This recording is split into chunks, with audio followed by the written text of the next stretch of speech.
আপনার ব্যাংকের অ্যাকাউন্টে ট্রিলিয়ন ডলার থাকলেও ভবিষ্যতে আপনি ফকির হয়ে যেতে পারেন না। এটা কোনো রূপকথা নয়, স্বয়ং ইলন মাস্কের ভবিষ্যৎবাণী। মাস্ক বলছেন, সামনে এমন এক পৃথিবী আসছে যেখানে ডলার বা টাকার কোনো অস্তিত্বই থাকবে না। কেন? কারণ বর্তমানে ট্রিলিয়নিয়াররা আসল খেলাটা বুঝতেই পারছেন না। ইলন মাস্ক একবার বলেছিলেন, মানুষ কোয়াড্রিলিয়নিয়ার হতে পারবে, কিন্তু সেই পৃথিবী আসতে আসতে ডলারের কোনো মূল্য থাকবে না।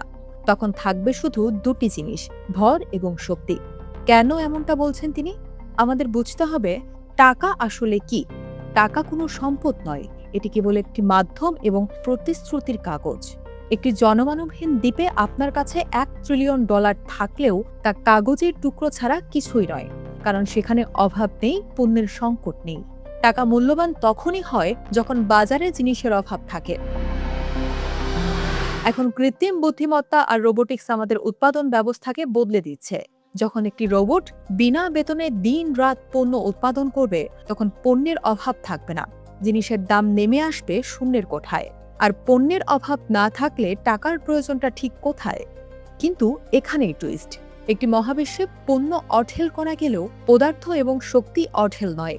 রোবট তো বাতাসে তৈরি হয় না, তার জন্য লোহার মতো পদার্থ লাগে। কারখানার চাকা ঘোরাতে শক্তির প্রয়োজন হয়। আর কৃত্রিম বুদ্ধিমত্তা যে পরিমাণ বিদ্যুৎ গ্রাস করছে, তাতে শক্তির চাহিদা এখন জ্যামিতিক হারে বাড়ছে। টাকা সরকার ছাপাতে পারে, কিন্তু পদার্থ আর শক্তি মানুষ সৃষ্টি করতে পারে না। এটি মহাবিশ্বের ধ্রুব সত্য। তাই আজ বড় বড় রাষ্ট্রগুলো ডলার জমানোর বদলে খনি দখল করছে, পারমাণবিক শক্তি বাড়াচ্ছে। তারা বুঝে গেছে, ভবিষ্যতের সম্পদ মানে ডলারের সংখ্যা নয়, ভবিষ্যতের সম্পদ মানে হলো শক্তির উৎস আর কাঁচামালের ভাণ্ডার। ইলন মাস্ক আসলে নতুন কিছু বলছেন না, তিনি মহাবিশ্বের অমোঘ নিয়মটি মনে করিয়ে দিচ্ছেন। প্রযুক্তি পণ্যের অভাব মিটিয়ে টাকাকে ডাস্টবিনে ছুঁড়ে ফেলবে, আর রাজত্ব করবে কেবল শক্তি আর ভর। আপনি কি প্রস্তুত এই নতুন মহাযুগের জন্য?